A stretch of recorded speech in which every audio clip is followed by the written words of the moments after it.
Okay, a couple of interesting things happened on this day. Uh, One thing, I hooked up with people I met at Amicolo Falls. Big Tex and Little Tex were the Texans. A couple I met there, and now I'm hiking with them. Really good couple. We started from Dix Creek Gap, and we went 12 miles today to Muskrat Creek Shelter. And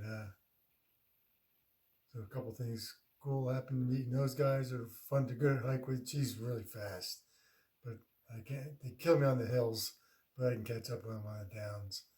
My back's too heavy. I gotta lose some weight. But here's some pictures of the exciting day.